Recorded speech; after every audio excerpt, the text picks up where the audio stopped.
یہ فیصلہ نہ کر سکی کہ پیغمبر اکرم کے نماز پڑھنے کا انداز کیا تھا۔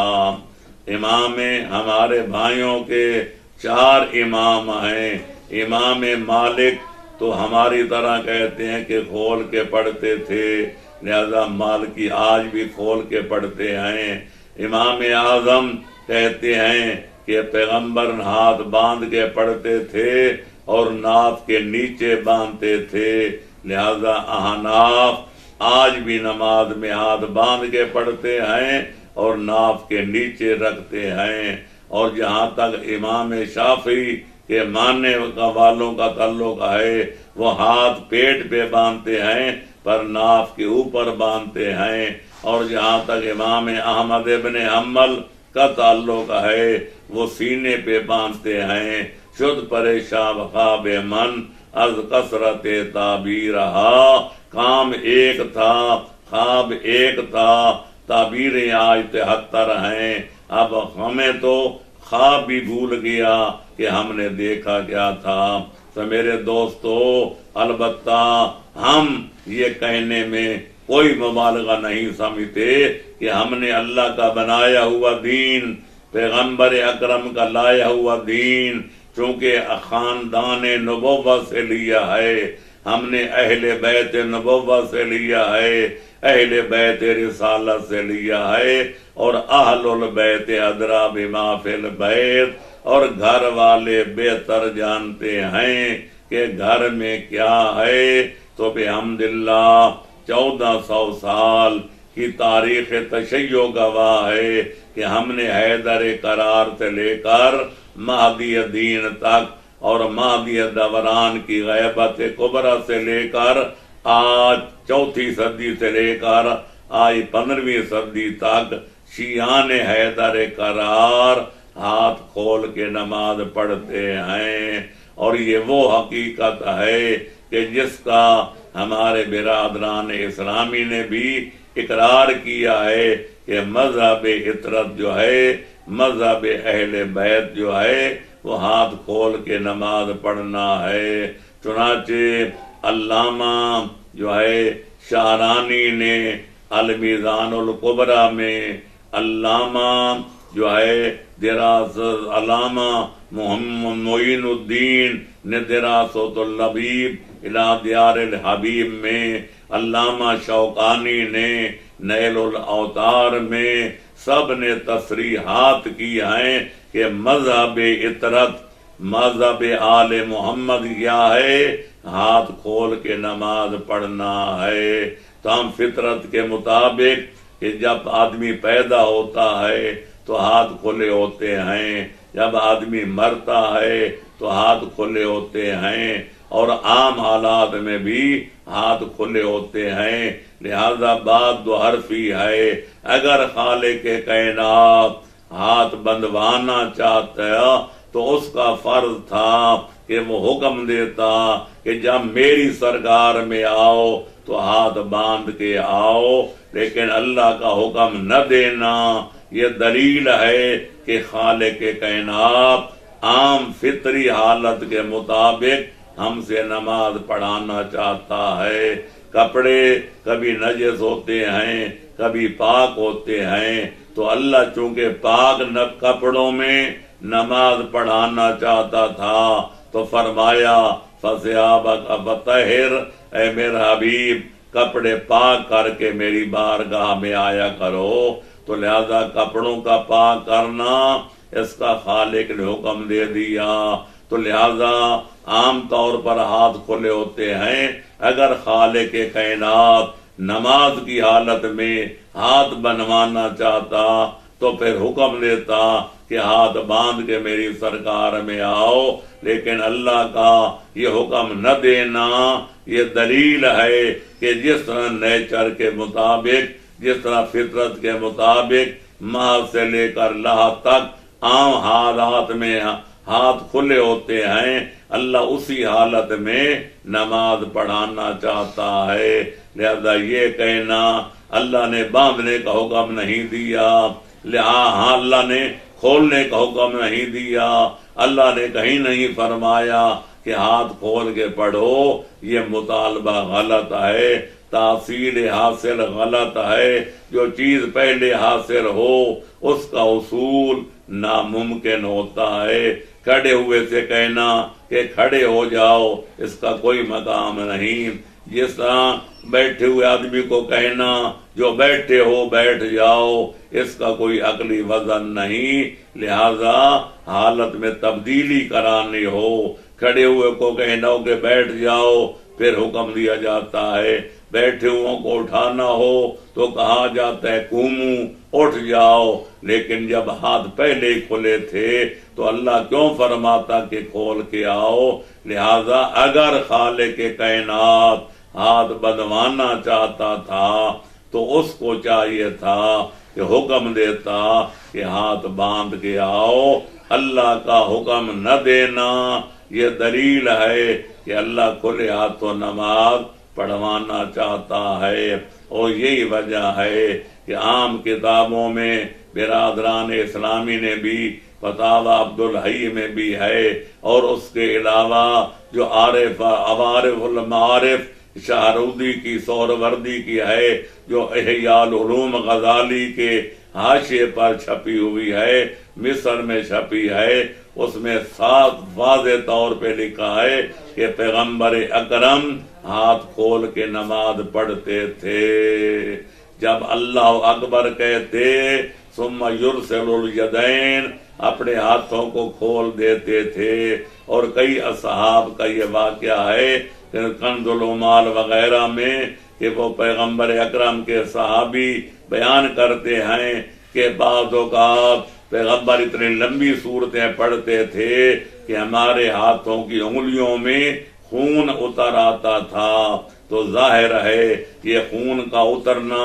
انگلیوں میں یہ دلیل ہے کہ وہ ہاتھ لٹکا کے کھلے ہاتھوں نماز پڑھتے تھے۔ اور اس کا مزید ثبوت کہ یہ پیغمبر اکرم کے زمانے میں اور پہلے دور خلافت میں اور بلکہ تیسرے دور خلافت کے